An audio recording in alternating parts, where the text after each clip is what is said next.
Hare Krishna Gururaj, please accept my humble obeisances. Glories to Srila Prabhupada. सभी भक्तों को मेरा सादर दंड प्रणाम है। तो आज हमारे गौड़ीय वैष्णव के लिए एक बहुत ही महत्वपूर्ण दिवस है। दो हमारे महत्वपूर्ण आचार्यों के तिरोभाव दिवस है आज, श्री जगन्नाथ दास बाबा जी महाराज और साथ ही में रसिकानंद ठाकुर, दो जो गौर पार्षद रहे, उन दोनों के तिरोभाव दिवस है आज। और बहुत ही महत्वपूर्ण प्रकार से हमारे लिए आध्यात्मिक रूप से महत्वपूर्ण दिवस है। और साथ ही में यहाँ श्रीधाम मायापुर में आज से नवद्वीप मंडल परिक्रमा का अधिवास होने जा रहा है। कुछ ही क्षणों में योग पीठ पे काफी लीडर्स, प्रॉपर डिसाइपल, सन्यासीस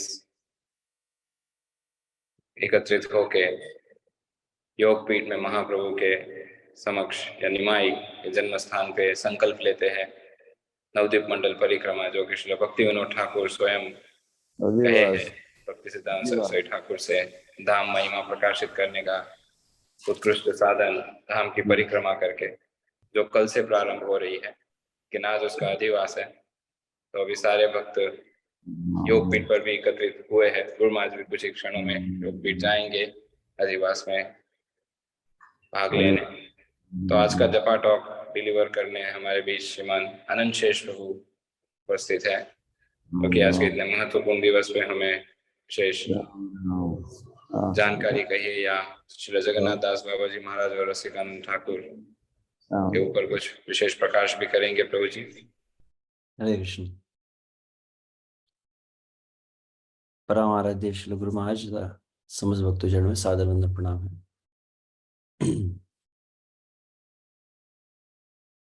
सभी योग पीठ जा रहे, तो मैं भी योग पीठ जाने का ही विचार कर रहा था। तो अचानक कुछ निर्देश प्राप्त हुए श्रीमान पद्मालय प्रभु। तो हम श्री जगन्नाथ दास बाबा जी महाराज के विषय में कुछ श्रवण करने का प्रयास करें। ओम अज्ञानतिमिरन्धस्य ज्ञानाञ्जनशलाकया चक्षुरुन्मिलितं येन तस्मै श्रीगुरुवे नमः। नमः ओम विष्णुपादाय कृष्णप्रेष्ठाय भूतले श्रीमते भक्तिवेदांत स्वामिन इति नामिने। नमस्ते सारस्वते देवे गौरवाणी प्रचारिणे निर्विशेष शून्यवादी पाश्चात्य देशतारिणे। गौराविर्भाव भूमेस्तं निर्देष्टा सज्जन प्रिया वैष्णव सार्वभौम श्री जगन्नाथाय ते नमः। जय श्री कृष्ण चैतन्य प्रभु नित्यानंद श्री अद्वैत गदाधर श्रीवासादि गौर भक्त वृंद। हरे कृष्णा कृष्ण कृष्णा हरे हरे, हरे राम राम राम हरे हरे। असाधु साधु दादाई नाति नीचो चतारक हनुमंच कदाचिन्म प्रेमणा हृदकंठयोः। हरे कृष्णा।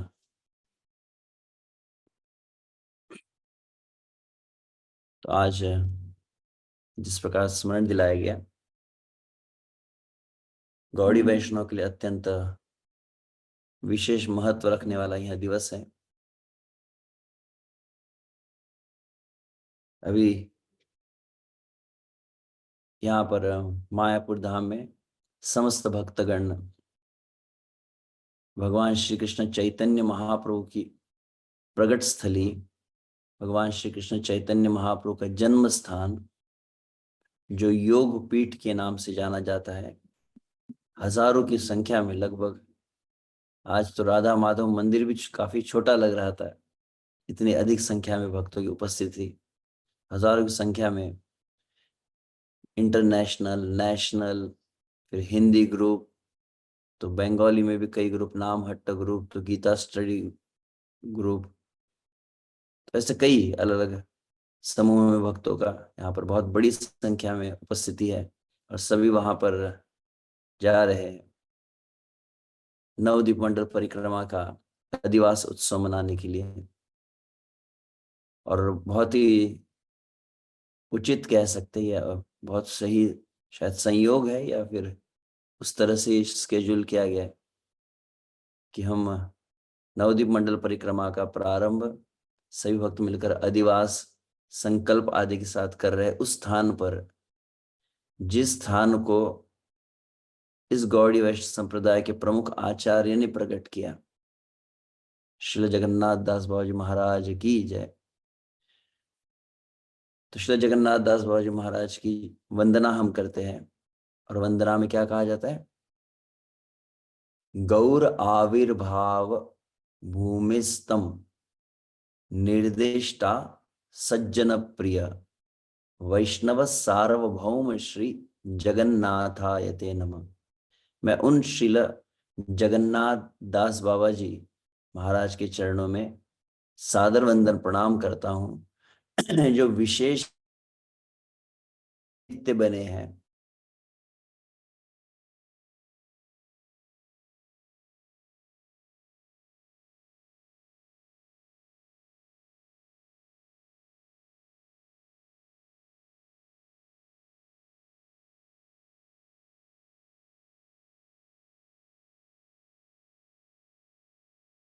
उन्हें वैष्णव समाज में, गौड़ीय वैष्णव समाज में सबसे उच्च वैष्णव के रूप में मान्यता देने के लिए सार्वभौम यह उपाधि प्रदान की थी।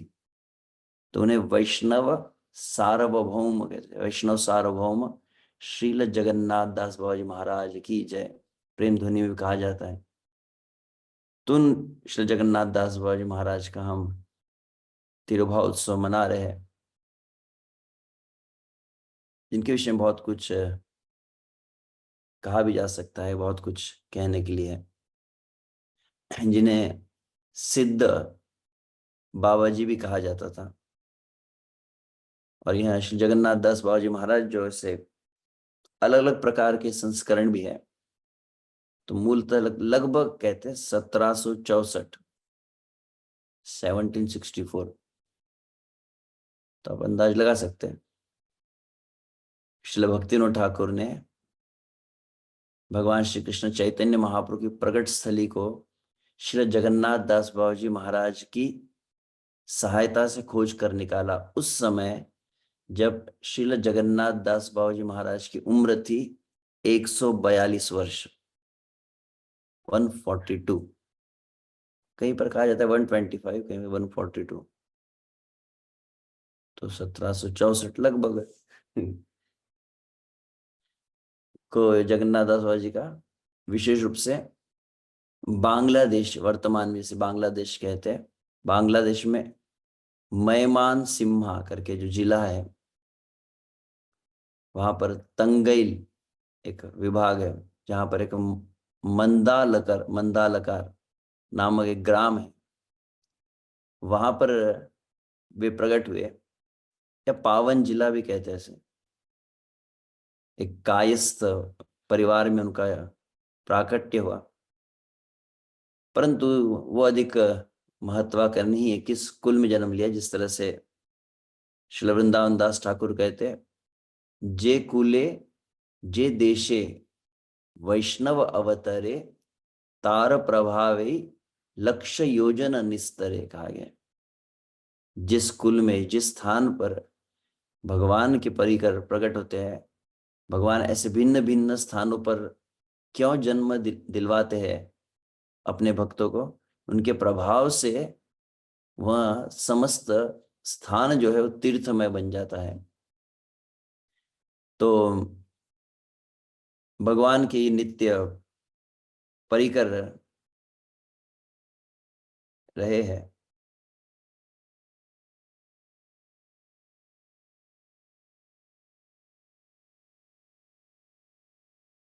और विशेष रूप से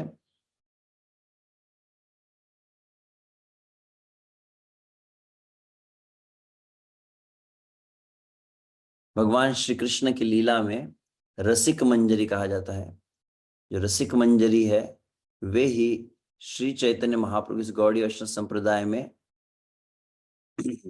जगन्नाथ दास बाबा जी के रूप में प्रकट हुए हैं, और जिन्होंने विशेष रूप से कहा जाता है कि और उन्हें ऐसे गौड़ीय वैष्णव में भक्तों में विश्व से मान्यता है कि उन्हें भगवान श्री कृष्ण चैतन्य महाप्रभु का ही प्रकाश विग्रह भी कहते हैं। भगवान चैतन्य महाप्रभु के विशेष पार्षद के रूप में वे आए और रूपानुग भजन जिसे कहा जाता है उस शिक्षा को वे प्रस्थापित किए, कैसे कठोर भजन करना चाहिए। और विशेष रूप से श्रील भक्ति विनोद ठाकुर द्वारा, वे भक्ति विनोद ठाकुर जो गौड़ी वैष्णव संप्रदाय है, जो लगभग कालेन महता योगो नष्ट परंतप, काल क्रम में जब लुप्त प्राय हो गया था, यह गौड़ीय वैष्णव संप्रदाय को कोई जानता नहीं था, चैतन्य चरितामृत को कोई जानता नहीं था। तो उस समय क्रमशः कई अपसंप्रदाय प्रारंभ हो चुके थे। मतलब मूल श्री चैतन्य महाप्रभु की शिक्षा का विस्मरण हुआ और चैतन्य महाप्रभु के नाम पर ही या चैतन्य महाप्रभु के परिकरों के नाम पर अद्वैत आचार्य से तो नित्यानंद प्रभु से ऐसे कई अलग अलग परंपराएं चली जिन्होंने मूल शिक्षा को पूरी तरह से बदल दिया। ऐसे लगभग 13 अपसंप्रदायों की वर्णन श्री भक्तिनाथ ठाकुर और भक्तिसिद्धांत सरस्वती की है। तो सहजता से वे किसी को भी स्वीकार नहीं करते थे, परंतु कहा जाता है कि श्री भक्तिविनोद ठाकुर के नित्य आराध्य रहे हैं श्रील जगन्नाथ दास बाबा महाराज, इस तरह से बतलाया जाता है। और विशेष रूप से इनका संपूर्ण जीवन की कैसी शैली रही, तो लगभग ये 6 महीने ब्रजमंडल में रहते थे और 6 महीने नवद्वीप मंडल में, 6 महीने का उनका विभाजन था। नवद्वीप मंडल में आप अगर जाते हैं, सूर्य कुंड नामक स्थान है, उस सूर्य कुंड के तट पर विश्व से यहाँ वहां पर रहकर भजन करते थे। और दूसरा है यहाँ पर अगर ब्रज नवद्वीप मंडल में आते हैं तो नवद्वीप मंडल में नवद्वीप जो धाम है वहां पर इनका स्थान है आज भी। तो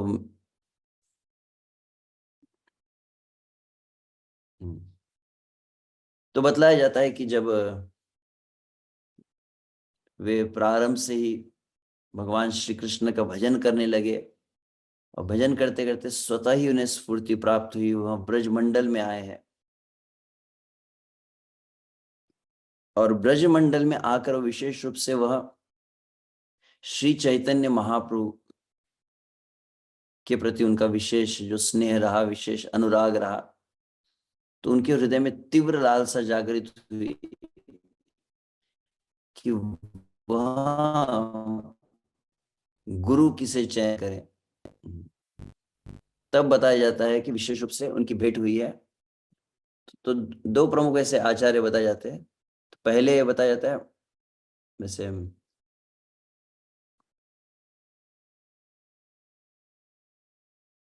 पहले यहाँ जब नवद्वीप में रहे हैं तब नित्यानंद प्रभु के संप्रदाय में एक रास बिहारी गोस्वामी, उनसे पांचरात्रि की दीक्षा ये प्राप्त की है। और फिर जब ब्रजमंडल में आए हैं तो ब्रजमंडल में विश्व से इनकी भेंट हुई है श्रील मधुसूदन दास बाबा जी। तो मधुसूदन दास बाबा जी भी विशेष आचार्य है। मधुसूदन दास बाबा जी जिनके विषय में कहा केवल 12 वर्ष की आयु थी इनकी। 12 वर्ष की आयु में बतलाया जाता है कोई भक्त आया और भक्त ने कहा कि हरे कृष्ण महामंत्र जो है इसका जप करो। तो हरे कृष्ण महामंत्र का उस 12 वर्ष की आयु मधुसूदन दास बाबा जी जप करने लगे और फिर जैसे जैसे वह बड़े होने लगे उनकी तीव्र लालसा जागृत हुई श्री कृष्ण की प्राप्ति की। और वो विचार कर ले मैं कितना दुर्भाग्य, फिर वहां विचरण करते करते अंततः ब्रज में पहुंचे और वह अपने आप को कोसने लगे कि मैं कितना दुर्भाग्यशाली हूं कि मैं यह नहीं जानता कौन भक्त आया था, किसने मुझे इस महामंत्र को बताया अल्प आयु में। मैं अपना गुरु को नहीं जानता कौन मुझे मंत्र प्रदान करता है और मुझे कभी गुरु की सेवा का अवसर प्राप्त नहीं हुआ, मुझे कोई निर्देश गुरु से प्राप्त नहीं हुए। तो गुरु की सेवा नहीं है, गुरु की निर्देश नहीं है, तो वास्तविक मानव जीवन तो व्यर्थ है, वास्तविक फिर मेरी क्या गति होंगी। इस तरह का विचार करके वो मधुसूदन दास बाबा जी के विषय में कहा जाता है कि वह अंततः बहुत अधिक विलाप करने लगे काम में वन में रहकर, और तत्पश्चात पूरी तरह से निराश हो गए। तब उन्होंने अंततः निश्चय किया अपने इस जीवन को नष्ट करने का, और उन्होंने बहुत बड़ी गिरिराज जी की जो शिला होती है, गिरिराज गोवर्धन की शिला है, उसे अपने गले से बांध लिया, और गले से बांधकर वे राधा कुंड में प्रवेश कर गए। एक तरह से मतलब आत्महत्या करने की कह सकते हैं। तो उन्होंने इस तरह से कूद गए, और फिर वहां तो मतलब अचेत अवस्था में रहे। परंतु बताया उस समय फिर स्वयं श्रीमती राधा रानी और स्वयं श्री कृष्ण उन्हें उसमें से निकाले हैं, और निकाल कर फिर उन्हें राधा कुंड के तट पर वहां रखे हैं। और उनके हाथ में विश्व से ताल पत्र होता है ना, ताल पत्र भगवान ही रखे, जिसमें जिनसे उन्हें महामंत्र प्राप्त हो सकते। तो उनके गुरु है, उनकी परंपरा कौन सी है, तो गौड़ी वैष्णव संप्रदाय है, और फिर कैसे मंत्र का जप करना चाहिए, अन्य कुछ प्रमुख बातें जो है वह उसके ऊपर स्वयं श्री कृष्ण लिखे बतलाया जाता है। और तब पता चला विशेष रूप से मतलब कौन थे वे, तो इस गौड़ीय वैष्णव संप्रदाय में ही श्री विश्वनाथ चक्र ठाकुर, उनके शिष्य बलदेव विद्याभूषण, और आगे चलकर उसी परंपरा में उद्धव दास बाबा जी कहते हैं, वे थे उद्धव दास जी। और उनके फिर उनसे इन्हें ये मंत्र प्राप्त हुआ था। मतलब प्रत्यक्ष रूप से गुरु कौन है ये पता नहीं चला, पर भगवान श्री कृष्ण ने आकर इन्हें बताया है। तो बतलाया जाता है कि वे वहां पर उस सूर्य कुंड में ही वो रहते थे। और भी कई लीला है इनकी भी कि किस तरह से वहां पर वो नित्य हरे कृष्ण महामंत्र का जप करते हुए भगवान की नित्य लीला का दर्शन करते थे। और एक उसका प्रमाण बतलाया जाता है कि एक समय जब होली उत्सव हो रहा था, वहां पर यह सूर्य कुंड में के तट पर मदन रत्न वाटिका कहते हैं, तो वहां पर वे अपना भजन कर रहे थे। अचानक उन्हें प्रकाश हुआ, और वह नित्य लीला में राधा कृष्ण की जो होली में अपने उस आध्यात्मिक स्वरूप में प्रवेश कर गए। और बहुत ही सुंदर वह लीला हो रही है, रंग की बौछार हो रही है, और देखते देखते उस लीला में पूरे अभिनिविष्ट हो गए। परंतु उनका शरीर तो वहीं पर सूर्यकुंड के तट पर था। फिर वहां पर जो जो वहां के वासी थे वे वहां पर आए, क्या देखा उन्होंने, जगन्नाथ दास बाबा जी महाराज वहां पर बैठकर जप कर रहे हैं माला के ऊपर, और उनका पूरा शरीर जो है भिन्न भिन्न रंगों से भरा हुआ है, और कुछ वो ऐसे बड़बड़ा रहे हैं किसी से। तो जैसे ही उनको आवाज शोर सुनाई देने लगा कि बहुत से लोग एकत्र, तब वो बाह्य चेतना में आए, बताया जाता है। तो इस तरह से, और वहां पर सूर्य कुंड के तट पर विशेष रूप से बतलाया जाता है कि वह प्रतिदिन श्रीमद् भागवत का पाठ करते थे मधुसूदन दास बाबा जी। और जो जैसे भागवत को पढ़ने के लिए वो प्रारंभ करते थे, कहा जाता है कि विशेष अजगर वहां पर आता था, और बैठकर वहां पर उनको नमन करके भागवत को सुनता था।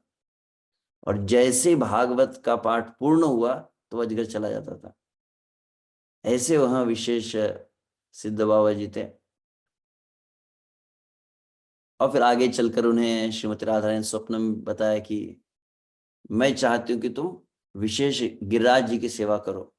तो इसी सूर्य कुंड में जहां तुम स्नान करते तुम अंदर प्रवेश करना, और वहीं पर एक विशेष गिरिराज जी की शिला है जिसके ऊपर मुकुट भी अंकित है, तो उसकी तुम आराधना करो। इस तरह से कहा। तो प्रात ब्रह्म मुहूर्त के काल में वो उठे, फिर तब उन्होंने श्रीमती राधा ने की उस इच्छा को देखकर तुरंत वो प्रवेश कर गए उस सूर्य कुंड में, और देखा गिरिराज शिला। तो गिरिराज शिला कैसी थी, लगभग 2.5 मन कहा जाता है। 2.5 मन मतलब लगभग 80 से 100 किलो का, मतलब बहुत विशाल ऐसा बड़ा गिरिराज जी की शिला थी।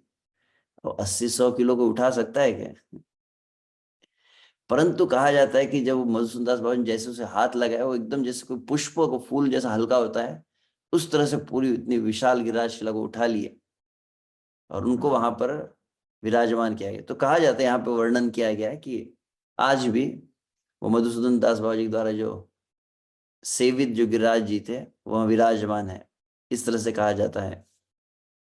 तो ऐसे मधुसूदन दास बाबा जी से बतलाया जाता है कि उनकी नित्य सेवा में श्री जगन्नाथ दास बाबा जी महाराज थे, और जगन्नाथ दास बाबा जी नित्य अपने गुरु की सेवा करते थे और गुरु से फिर शिक्षाएं वे प्राप्त करने लगे। और वहां पर बहुत कठोर तपस्या वाला उनका भजन रहता था, चातुर्मास व्रत आदि करना, और बहुत ही अल्प आहार आदि लेते थे।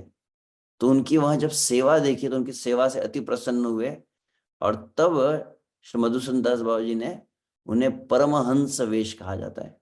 परमहंस वेश मतलब विश्व से बाबा जी वेश जिसे कहा जाता है, वह प्रदान किया है। और तब उसके पश्चात वे अपने गुरु का आशीर्वाद लेकर नित्य ब्रज मंडल और नवद्वीप मंडल में वे विचरण करने लगे, और 6-6 महीने इस तरह से रहते थे, बतलाया जाता है।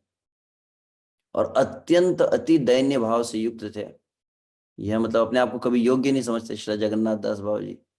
वो सोचते, वहां पर बताया जाता है कि वे सदैव विचार करते थे कि मैं अत्यंत नगण्य हूं, अत्यंत तुच्छ हूं, और यदि मैं शिष्यों को स्वीकार करता हूं तो मेरे अंदर गर्व आ जाएगा और मेरा भजन पूर्णतः नष्ट हो जाएगा।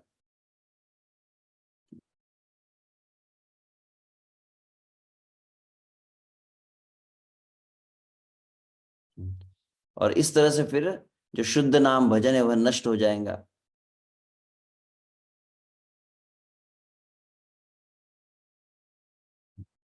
तो इसीलिए वो एकदम अकिंचन होकर वहां पर वो भजन किया करते थे।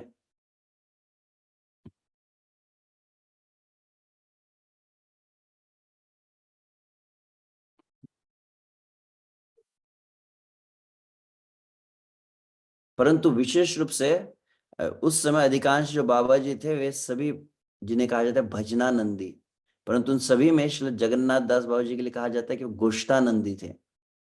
यदि कोई प्रामाणिक व्यक्ति अगर उनके पास जाता था, तुरंत वो भगवान श्री हरि की कथा को प्रारंभ कर देते थे और उन्हें तुरंत श्री चैतन्य महाप्रभु के विषय में बतलाते थे, और विश्व से प्रचार में वे लगे रहते थे। कई लोग उनसे आकर्षित हो जाते थे, परंतु उनका जीवन अत्यंत वैराग्यपूर्ण था। और आगे कहा जाता है,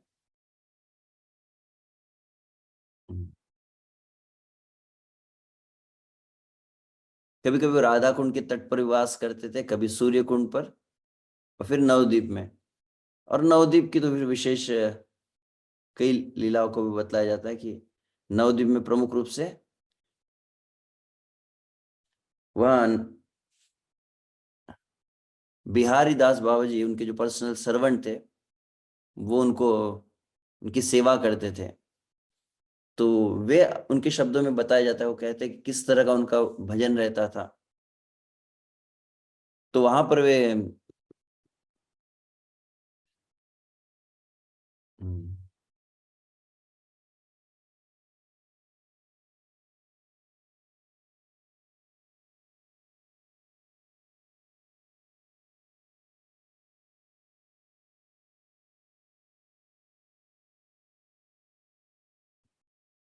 तो वहां पर वे कहे हैं कि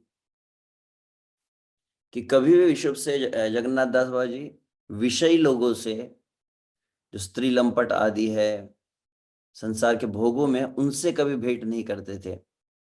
एक समय को कलकत्ता से आया और वो चाहता था कि जगन्नाथ दास बाबा जी महाराज कलकत्ता के लिए आए, तो वे तुरंत उन्होंने मना किया, परंतु बहुत आग्रह करने लगा यहाँ कि कृपया एक बार मेरे निवास स्थान पर आइए। और वहाँ जगन्नाथ दास जी दीक्षा आदि प्राप्त करना चाहता था। तो बहुत उन्होंने लगभग वहां पर बताया जाता है कि 15 दिनों तक वो नित्य प्रति आकर जगन्नाथ दास जी को अत्यंत दीन भाव से प्रार्थना करने लगा। जगन्नाथ दास बाबा ने तब कहा कि ठीक है, मैं आऊंगा, परंतु मैं कुछ भी वहां पर ग्रहण नहीं करूंगा। तब अंततः नाव में उन्हें ले जाया गया। और विश्व से बिहारी दास बाबा जी की विशेषता थी कि ये उस समय बहुत ऐसे बलिष्ठ थे, अच्छे हाइट पर्सनैलिटी थे। तो यह कैरी करते थे जगन्नाथ दास जी, क्योंकि जगन्नाथ दास जी की उस समय उम्र जो है लगभग ऐसी बहुत हो गई, 125 साल की उम्र हो गई थी। और इनका जो नित्य विश्व से साधना होती थी कि पूरी रात भर ये नाम जप करते थे और प्रातः काल उठकर भगवान को 1108 दंडवत प्रणाम करते थे नित्य, प्रतिदिन। ऐसी उनकी साधना होती थी। तो जब उम्र बहुत अधिक हो गई, धीरे धीरे उनका शरीर पूरी तरह से जर्जर हो गया। और जिस तरह से हम उनका चित्र देखते हैं, यह भी एक चित्र है जो मेरे पीछे है, और अन्य भी है जो साइड से उनका एक, जो ऐसे शीश के ऊपर बहुत बड़ी जटा है, जो पूरी तरह से सेमी सर्कल कहा जाता है, पूरे सा गोलाकार हो चुका है, पूरा पीठ के ऊपर कुबड़ आ गई थी और पूरा शरीर झुका रहता था। इतना अधिक उनका शरीर जर्जर था, कहा जाता है उनकी आंखों के ऊपर की जो पलकें होती है, जैसे कोई अल्टर में भगवान के सामने पर्दा रहता है ना, उनकी पलकें से लटकते रहती थी। जो नीचे के भौएं जो होती है ना, उसके भी नीचे आ जाती थी, ऐसे पलकें लटकती रहती थी। और वहां पर फिर दो भक्त होते थे, विशेष रूप से जब वो गिरिराज जी की सेवा करते थे, तो कहते दो भक्त होते जो क्या करते थे, उनकी पलकों को ऐसे उठाते थे, और उठाने के पश्चात फिर वो तुलसी मंजरी आदि अपने गिरिराज जी को अर्पण करते थे। इस तरह की वहां सेवा बतलाई जाती है। तो वो बिहारी दास बाबा जी जो टोकरी में उनको लेते थे और उठाकर लेकर जाते थे। अब दिखाई मतलब बाह्य रूप से देखे आप तो उनका शरीर कैसा जर्जर हो चुका है, हम कहते हैं कि पल के वो उठा नहीं पा रहे हैं और किसी को देखते नहीं थे, किसी की और दृष्टि नहीं करते, दृष्टिपात नहीं करते थे। परंतु कहा जाता है कि जब भक्त लोग एकत्रित होते थे श्रील भक्तिविनोद ठाकुर के निवास स्थान पर, और भक्त एकत्रित होकर जब श्री गौरांग महाप्रभु के नाम का कीर्तन करते, तो गौरांग महाप्रभु के नाम का कीर्तन करते बराबर कहा जाता है तुरंत इनका शरीर सीधा हो जाता है। और केवल सीधा नहीं होता, टोकरी से नीचे उतर जाते, कि उतर नहीं जाते, अपने हाथों को एकदम आजान लंबी तो भुजाओं का ऊपर करते और जोर जोर से उछलकर, जगन्नाथ दास जब नृत्य करते थे गौरांग महाप्रभु कीर्तन में, तो कितना उछलते थे, कहा जाता है कि जब उछलते थे लगभग उनके पैर 4 फीट से ऊपर, मतलब कह सकते हैं कि जब जगन्नाथ दास बाबा जी चैतन्य महाप्रभु के नाम का कीर्तन सुनकर जब नृत्य करते थे, जय सचिनंदन गौर हरि, जय सचिनंदन गौर, ऐसा सुनते बराबर वो जब नृत्य करते थे, उनके चरण आपके मस्तक के ऊपर आपको दिखाई देंगे। इतना हाई जंप कहा जाता है, वैसे वो मारते थे, मतलब इतना उछल जाते थे एकदम अष्ट सात्विक विकार में वह। तो वह कलकत्ता जाने के लिए से तैयार नहीं थे, कहा जाता है। परंतु अंततः आग्रह करने पर उन्हें नाव में बैठाया गया, ले जाया गया। जैसे उस काशीपुर नामक स्थान पर उनके पहुंचने लगे, तो वह व्यक्ति पुनः आग्रह करने लगे, आपको यहाँ पर भोजन आदि लेना होगा। जबकि जगन्नाथ दास बाबा जी महाराज की साधना वो जानते थे, परंतु इस तरह का अनावश्यक जो आग्रह करने लगे, तो जगन्नाथ दास जी रुष्ट हुए। तुरंत बिहारी दास बाबा जी कहा कि इसी क्षण मुझे कहाँ लेकर चलो, यहाँ कलकत्ता में है। कौन है? बोले भक्ति विनोद ठाकुर है। भक्ति विनोद ठाकुर के मुझे निवास पर लेकर चलो, वह एक वैष्णव है। तब कहा जाता है कि उन्होंने घोड़े का जो टांगा होता है, उस टांगे में फिर लेकर गए जगन्नाथ दास जी को भक्ति विनोद ठाकुर के निवास स्थान पर। मध्याह्न का काल था, भक्ति विनोद ठाकुर अपने घर में ऊपर थे, परंतु जैसे उन्हें संदेश दिया गया कि जगन्नाथ दास बाबा जी आए हैं, तो भक्ति विनोद ठाकुर की विशेषता थी, भक्ति विनोद ठाकुर कौन वास्तविक प्रामाणिक वैष्णव है ये बात जानते थे। हमने श्रील भक्तिसिद्धांत सरस्वती के समय भी सुना है, उनके जीवनी को जब पढ़ रहे थे तब सुना है कि श्रील भक्तिसिद्धांत सरस्वती की विशेषता क्या थी, वह तुरंत प्रामाणिक वैष्णव कौन है, अप्रामाणिक कौन है जानता था, समझ जाते थे। उन्हें इस प्रकार की दृष्टि और साक्षात्कार थे। तो हालांकि भक्तिसिद्धांत सरस्वती भी जो तथाकथित बाबा जी होते, जिनको यहाँ पर जगन्नाथ दास एक शब्द कहते हैं मरकट वैरागी कहा जाता है, वो बिहारी दास बाबा जी को सदैव कहते थे कि मरकट वैरागियों से बहुत दूर रहो। मरकट मतलब मरकट जिसे बंदर को कहा जाता है। तो बाह्य रूप से बंदर भी जो वैराग्य को प्रदर्शन करता है, वो कभी अपना घर नहीं बनाता, वो कोई वस्त्र को धारण नहीं करता है, केवल फल आदि खाकर वो जीवन यापन करता है, तो लगेगा कि ये तो बहुत बड़ा वैराग्य है। परंतु सबसे बड़ा वह भोग में व्रत लेता है, तो इस प्रकार का बाह्य केवल वेशभूषा को धारण करे, परंतु आंतरिक रूप से जो भोग में चिंतन करता है भोगों का, उसे मरकट वैराग्य है। तो जगन्नाथ दास जी ऐसों से दूर रहने कहते थे। श्रील भक्तिसिद्धांत सरस्वती महाराज भी ऐसे तथाकथित बाबा जी को, वैष्णव को प्रणाम नहीं करते थे वह, परंतु जब वो जगन्नाथ दास बाबा जी महाराज को देखे तो वे साष्टांग दंड प्रणाम किए। और वहां पर बतलाया जाता है, यह तो बात मैंने कही कि विश्व से भक्तिविनोद ठाकुर के निवास स्थान पर जब भक्तिविनोद ठाकुर ने संकीर्तन करवाया था, और उस समय भक्तिविनोद ठाकुर की आयु कहा जाता है 130 वर्ष की, जगन्नाथ दास बाबा जी क्षमा चाहते हैं। और उस समय वे पूरी तरह से ऐसे एकदम खड़े हो गए सीधे, और जोर जोर से उछल, स्प्रिंग, ऐसा लगता था कि उनके चरणों में कोई स्प्रिंग लग चुके हैं, ऐसे जोर से जंप होता था। 5 hand lengths at the distance, 5 hand length मतलब 5 हाथ ऊंचा कहा जाता है, और अन्य तरह से 4 फुट कहा गया, जो भी हो। और तब अंततः हम जानते हैं कि जब श्रील भक्तिविनोद ठाकुर चैतन्य महाप्रभु की समस्त लीला स्थलियों को ढूंढने लगे हैं, भिन्न भिन्न शास्त्र प्रमाणों को ढूंढते हुए चैतन्य महाप्रभु के जो रचना है उनको सब संशोधन करके वे सब खोजने लगे कौन कौन से स्थान पर है। तब सबसे बड़ा एक प्रश्न था कि श्री चैतन्य महाप्रभु का प्रकट स्थान कौन सा है, क्योंकि काफी काल तक यह गंगा में डूबा रहा स्थान। तो कुछ लोगों की मान्यता थी कि जो नवद्वीप अभी वर्तमान में वहां पर चैतन्य महाप्रभु का स्थान है, कुछ लोग कहते हैं मायापुर में है, ऐसे भिन्न भिन्न, परंतु एग्जैक्ट लोकेशन पता नहीं था। तब अंत तक आए भक्तिविनोद ठाकुर समझ गए, जब ये उस स्थान पर गए योगपीठ पर, जहां पर चारों तरफ मतलब एक नीम वृक्ष तो हम दर्शन करते हैं, चारों तरफ जो बहुत ही घनी घनी, बहुत ही विशाल तुलसी का एक तरह से वन था, वहां पर वृंदावन था। तो समझ गए कि यही वो स्थान है। परंतु संपूर्ण गौड़ी वैष्णव संप्रदाय में जगन्नाथ दास बाबा जी को सर्वश्रेष्ठ मान्यता थी, उनके वचन को कोई खंडित नहीं करता था। तब अंततः उन्होंने आग्रह किया, जगन्नाथ दास बाबा जी वहां को टोकरी में लाया गया, और उस स्थान पर जैसे ही वे पहुंचे, एग्जैक्ट जिस लोकेशन पर चैतन्य महाप्रभु जैसे पहुंचे, तो तुरंत जोर, जय सचिनंदन गौर हरि, जय सचिनंदन गौर हरि, जय सचिनंदन गौर हरि, ऐसे जोर जोर से पुकार के उछलने लगे। और फिर उन्हें, उनके हाथ में छड़ी उन्होंने ली, और तुरंत जिस स्थान पर चैतन्य महाप्रभु उस स्थान पर वैसे उन्होंने मार के दिखाया, ये है, दिस इज द पॉइंट है, तो गौर आविर्भाव भूमि स्तंभ।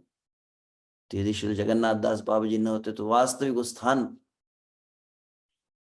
कोई समझ नहीं पाता। और फिर बताया था वहां पर कोई कुआं भी था, जिस कुएं में फूटा हुआ मृदंग, उन्होंने कहा कि वहां पर मृदंग भी है, तो भक्तों ने जाकर वहां पर देखा है, इस तरह से बतलाया जाता है। और विशेष रूप से वहां पर कहा गया कि बिहारी दास बाबा जी कहा कि मैं नवद्वीप में रहूंगा, तो वहां पर उन्होंने अपने हाथों से, बिहारी दास बाबा जी ने पूरा एक जमीन है उसको बहुत अच्छे से स्वच्छ किया, जहां पर भजन कुटीर बनाया जाए, चारों तरफ से फेंसिंग, ऐसा कंपाउंड लगाया उन्होंने, और वहां पर वे रहते थे। किस लिए? क्योंकि कोई भी आकर उनसे भेंट न करे, उनके भजन में विघ्न न पहुंचाए। परंतु कई लोग आते थे, अलग अलग प्रकार की भेंट लेकर आते थे, कई लोग ऐसा दान लेकर आते थे। तो बिहारी दास बाबा जी ने एक मटका रखा था, मटके में वो सब रखते थे, जो भी धनराशि आ जाती थी। जगन्नाथ दास इसको ध्यान नहीं देते, परंतु एक बार क्या, कि कुछ पैसा बच गया, और उन्होंने विचार किया कि तो इमरजेंसी है, तो इमरजेंसी तो क्या करना चाहिए, इमरजेंसी के लिए रखना चाहिए, कुछ आवश्यकता, आपातकालीन परिस्थिति के लिए। जगन्नाथ दास जी समझ कर कहा कि तुम्हारे पास 15 रुपए तुमने रखे हुए हैं, ऐसे कहा। मतलब उन्होंने उन्होंने अपने हाथों से ही अपने इन पलकों को ऐसा ऊपर किया, और कहा कि 15 रुपए तुमने क्यों रखे अपने पास, जाओ तुरंत तुरंत बाजार में जाओ। क्या करने के लिए? बाजार में जाकर बड़े बड़े रसगुल्ला लेकर आओ। किस लिए? यहाँ पर नवद्वीप धाम में जो गौए है, गौ माता को रसगुल्ला खिलाओ। जगन्नाथ दास बाबा जी महाराज की विशेष श्रद्धा किस पर थी? कहा जाता है कि नवद्वीप धाम के जो भक्त होते हैं, नवद्वीप वासी, जिस तरह से श्री भक्तिविनोद ठाकुर भी इस बात को कहते हैं, चिंतामणि रूप हय ए गौड़ मंडल, चिदानंदमय धाम चिन्मय सकल। नवद्वीप धाम महात्म्य में जैसे वर्णन किया है, क्या कहा जाता है, चिंतामणि रूप एक गौड़ मंडल। ये गौड़ मंडल कैसा है, चिंतामणि धाम है, चिदानंदमय धाम, चिन्मय सकल। और इस धाम में जितने जीव है सभी चिन्मय है।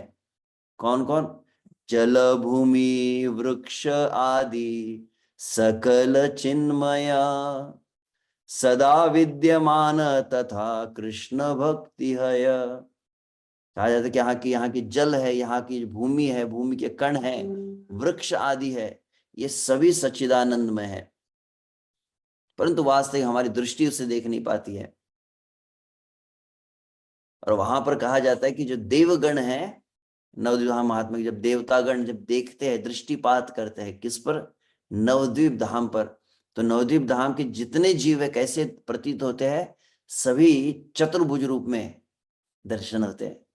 तो ऐसा भाव जगन्नाथ दास बाबू जी का था।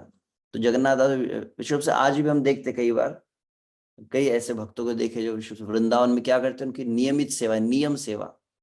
नियम सेवा कौन सी, ठाकुर जी की नियम सेवा नहीं, वहां के कुत्तों को और बंदरों को रोटी खिलाते हैं। और कहा जाता है कि आपका बहुत बड़ा कुछ अगर प्रारब्ध हो, बहुत बड़ा कोई अपराध अगर लगा हो, तो कहते हैं कि वहां के कुत्तों को यदि कुछ खिलाया जाए, वहां के कई लोग हमने देखे हैं, सेवा कुंज है, निधि वन है, वहां पे जाके बंदरों को विशेष रोटी दी जाती है। तो बहुत बड़ा कुछ अगर बाधा आ रही है तो बोले वो विघ्न दूर होता है। तो उन्होंने कहा कि मैं जब पढ़ रहा था तो मुझे काफी ऐसे, हम तो भक्तों में रसगुल्ला खिलाते हैं, और उनकी विशेषता क्या थी, वो गौ माता को रसगुल्ला खिला रहे थे। फिर एक दिन उन्होंने तुरंत कहा कि 200 रुपए थे, तो जाओ बोले ये 200 रुपए खर्च करो और सभी गौओं को रसगुल्ला खिलाओ। और एक समय फिर बतलाया जाता है कि जगन्नाथ दास बाबा जी महाराज के लिए प्रसाद की व्यवस्था की। तो पूरा फेंसिंग था, वो अपने भजन कुटीर में बैठे, उनके लिए थाली लगाई गई है, थाली में भोजन लगाया गया। तो उनके जो निवास है, निवास के समीप ही क्या था, एक कुत्ते ने, पिल्ले होते हैं ना, कुत्ते के पिल्ले होते हैं, उन्हें जन्म दिया था। तो लगभग वैसे 5 पपीज खाया जाता है, तो 5 वो पिल्ले होंगे। तो वो जो जो से ची ची ची ची ऐसे चिल्लाने लगे, तो कहा जाता है कि तुरंत जगन्नाथ दास बाबू जी ने इशारा किया कि वो द्वार खोल दो। तो सबके सब वो कुत्ते के जो पिल्ले थे वहां पर आ गए, जहाँ जगन्नाथ दास की थाली में, और जगन्नाथ दास बाबू जी महाराज की थाली में ही वो सभी कुत्तों को वो खिलाने लगे। अब एक दिन हुआ, दूसरे दिन भी वैसे हुआ, तीसरे दिन ऐसे हुआ। तो इनको बिल्कुल ठीक नहीं लगा बिहारी दास बाबू जी। अरे गुरु महाराज प्रसाद ले रहे, उनकी प्रसाद की थाली में कुत्ते के पिल्ले खा रहे। तब उन्होंने क्या किया, अगले दिन जब वो आ रहे थे उनको भगा दिया, दूर भगा दिया और बंद कर दिया द्वार। फिर जगन्नाथ दास जी थाली लेकर बैठे, तो बोले वो आज कुत्ते के पिल्ले क्यों नहीं आ रहे। तो बोले तुरंत उनको लेकर आओ, एकदम क्रोधित हो गए वो। और जब तक वे आकर यहाँ पर महाप्रसाद को मेरी थाली से ग्रहण नहीं करेंगे, मैं एक अन्न का कण भी ग्रहण नहीं करूंगा। और कहे कि यह जो है धामवासी है, नवद्वीप वासी यह कुत्ते पिल्ले है। इस तरह का मतलब बहुत ही उच्च कोटि का भाव उनका रहता था। और तब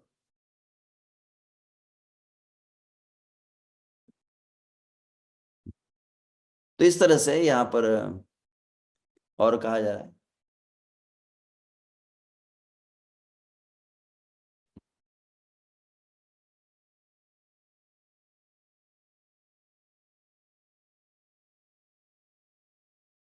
जगन्नाथ दास बाबा जी जब वृंदावन में रह रहे थे, तो बताया था एक बहुत ही बड़ा संस्कृत का विद्वान था,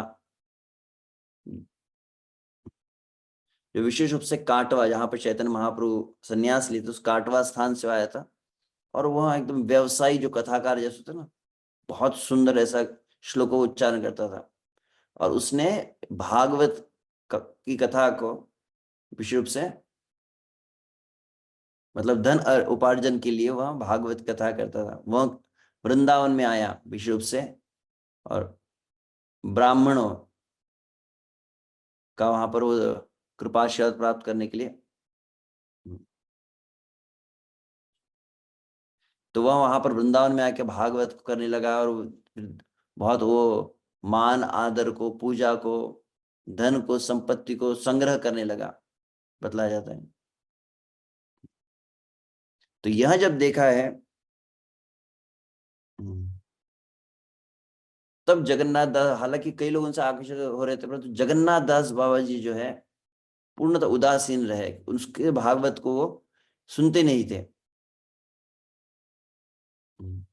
और तब कहा जाता है कि वह जो तथागत विद्वान था, उन्हें पता था कि वो सिद्ध बाबा जी है, तो उनके पास गए और कहा कि आप भागवत को सुनने के इच्छुक क्यों नहीं हो। और तब जगन्नाथ दास जी का वचन है कि जो श्रीमद् भागवत का व्यवसाय करता है वह सबसे बड़ा नाम अपराधी है। और वास्तविक उसके मुख से जो भी आता है वह वास्तविक पूर्ण पुरुषोत्तम भगवान श्री कृष्ण के गुण महिमा नहीं है, वह वास्तविक भागवत को और कृष्ण नाम के कीर्तन को बेच देता है केवल अपने उदर का भरण करने के लिए। और वास्तविक ऐसे व्यवसायी कथाकार से श्रवण करने से जीवन में मांगल्य तो बहुत दूर की बात है, प्रेम प्राप्ति दूर की बात है, जीवन में मांगल्य कल्याण दूर की बात है, जीव का अधः पतन हो जाता है, जगन्नाथ दास जी कहें।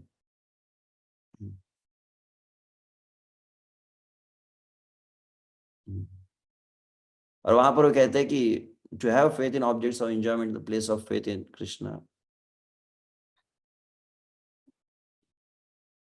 मतलब एक तो एक तरफ वह तीर्थ स्थली को मतलब भोग के लिए प्रयोग करता है और ऐसा व्यवसाय आदि करता है, तो वास्तविक वह समस्त जीवों के लिए अमंगल ऐसा गति को प्रदान करता है।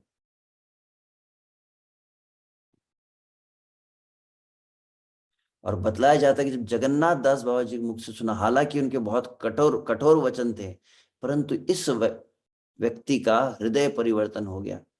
कहा जाता है कि उसे बहुत प्रसन्नता हुई।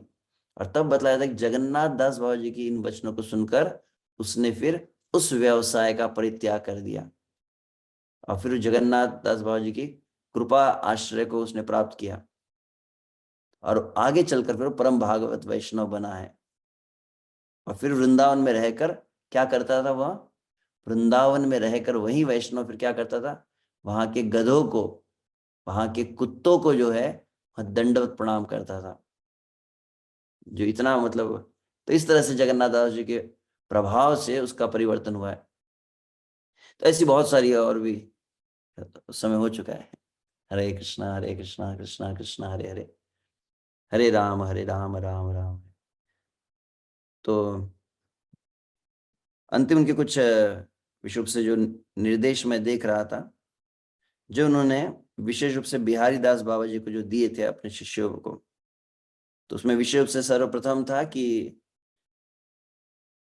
जो स्त्री का और जो स्त्री में आसक्त है ऐसे मनुष्यों के संगति का सदा परित्याग करो, सदैव अपने जीवन का सर्वश्रेष्ठ लक्ष्य किसे रखो, हरिनाम के जप को।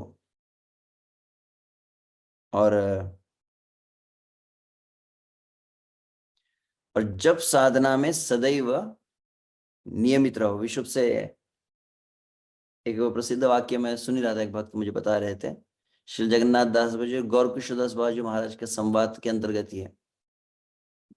एक समय में वो ब्रह्म मुहूर्त के विषय में जब कह रहा था, तो कहा जाता है कि यहाँ जो जगन्नाथ दास बाबा जी के वचन है, जहां तक मैंने सुना है कि वह कहते हैं कि 2 से 6 कहा जाता है, ऐसे एटलीस्ट 3 से 6 आप कह सकते हैं, ऐसे 2 से 6 है जो एग्जैक्ट जो शब्द है, कि 2 से 6 को मंत्र सिद्ध का काल कहते थे जगन्नाथ बाबा जी। तीसरी बात उन्होंने कही थी कि अपने जीवन में कभी भी never forget Gaur who is more merciful and benevolent than Krishna. Shri Krishna से अधिक कृपालु दयालु कौन है, गौरांग महाप्रभु। तो उनका कभी भी विस्मरण न करो। कृष्ण वैसे शासक के रूप में है जो अपराधों को ध्यान रखते हैं जब वो न्याय करते हैं। गौरांग महाप्रभु क्या है, जो अपराध का हिसाब नहीं रखते।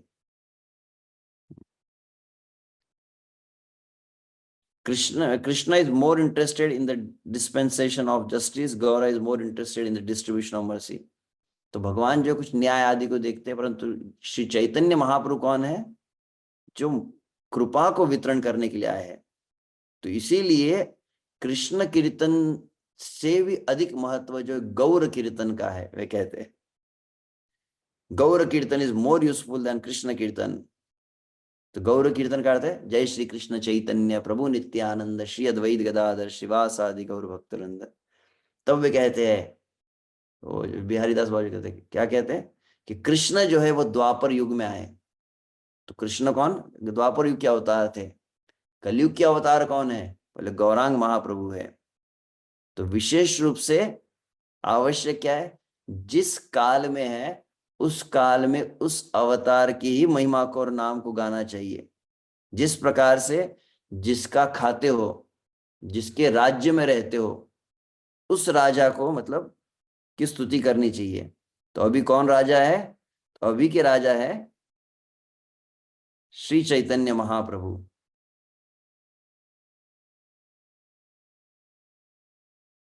तो इसीलिए उनकी महिमा को ही हमें गान करना चाहिए। इस तरह से उनके वचन है, और भी बहुत कुछ सुंदर बात है। हरे कृष्णा। श्री जगन्नाथ दास बाबा जी महाराज तिरुभाव महोत्सव की श्री रसिकानंद प्रभु से श्यामानंद पंडित के शिष्य है, वे महान आचार्य हैं। उनकी तो बहुत रसिक मंगल पूरा ग्रंथ ही है उनकी जीवनी के विषय में। उन्होंने तो किन किन को भक्त नहीं बनाया, मुसलमानों को प्रचार किया, मुसलमान बहुत सारे भक्त बने, यहाँ तक कि पशु पाखी झूरे पाषाण विधरे। उन्होंने दीक्षा दी थी। किसे दीक्षा दी थी? एक पागल हाथी को उन्होंने दीक्षा प्रदान की। पागल हाथी को भेजा गया था रसिकानंद को मारने के लिए, रसिकानंद उसको स्पर्श किया तो क्या बन गया? उसका नाम हो गया, नाम भूल रहा हूँ, शायद भक्तदास या वैष्णव दास, ऐसा कुछ तो नाम हुआ था। और तब से उसे रसिकानंद ने आदेश दिया था क्या? कि तुम भक्तों की सेवा करो। तो क्या करता था वह हाथी? वो जाकर कलेक्शन के लिए जाता था प्रतिदिन। विशेष रूप से अलग अलग लोग जो व्यापारी होते हैं उनके पास जाकर अनाज जो है, बड़े बड़े पोते रहते थे, वो उठा उठा के वो लेकर आता था, और जहां पर भक्तों के लिए फीस्ट होती थी तो उसमें वो विशेष सहायता करता था। इस तरह की भी बहुत सुंदर और भी काफी कुछ है। किस तरह से श्यामानंद प्रभु रसिकानंद प्रभु से भेंट किए और उनके बहुत सुंदर चरित्र है। और साथ ही में हम यहाँ पर मायापुर नवद्वीप धाम में है। यह मायापुर नवद्वीप धाम में जो इस्कॉन का बहुत सुंदर ही है जो हम जगत देख रहे हैं, इसमें सबसे प्रमुख जिन्होंने योगदान दिया है श्रील प्रभुपाद के अन्यतम शिष्य। श्रील प्रभुपाद जी ने बहुत प्रेम करते थे और प्रेम से कहते थे माय तमाल, मेरा तमाल कहाँ है। जिनके लिए श्रील प्रभुपाद रात रात भर चिंतित होकर सो नहीं पाते थे। जब वो मायापुर धाम में इस्कॉन के लिए जो जमीन प्राप्त करनी थी, इस्कॉन के लिए भूमि प्राप्त करनी थी, इस्कॉन का जो प्रारंभ करवाना था, उसके लिए धन को देकर श्रील प्रभुपाद ने जिन्हें भेजा था वे थे तमाल कृष्ण महाराज। श्री तमाल कृष्ण महाराज की जय। तो लगभग 22 वर्ष पूर्व यही मायापुर इस नवद्वीप मंडल में ही जिन्होंने अपना देह त्याग किया, तो आज उनका भी तिरुभाव दिवस मनाया जा रहा है। जिन्होंने विश्व से चाइना में प्रचार प्रारंभ किया, राधा दामोदर बस पार्टी बहुत प्रसिद्ध रही है। और प्रभुपाद के कई प्रमुख, श्रील प्रभुपाद सबसे अधिक जिन्हें प्रेम किए है, श्रील प्रभुपाद के अत्यंत निकट जो रहे हैं, उनमें से एक है श्री तमाल कृष्ण महाराज, जिन्होंने बहुत विस्तृत रूप से अपना व्यक्तिगत अनुभव को लिखा है TKG डायरी उसके अंतर्गत। तो उनका भी आज तिरुभाव दिवस है, यहाँ पर उनका समाधि भी है। तो ऐसे समस्त श्री जगन्नाथ दास बाबा जी, श्री रसिकानंद प्रभु और तमाल कृष्ण महाराज के चरणों में हम सादर वंदन प्रणाम करते हैं। आज वाणी को विराम देते हैं। हरे कृष्णा कृष्ण कृष्ण हरे हरे, हरे राम राम राम राम हरे हरे। बहुत बहुत धन्यवाद।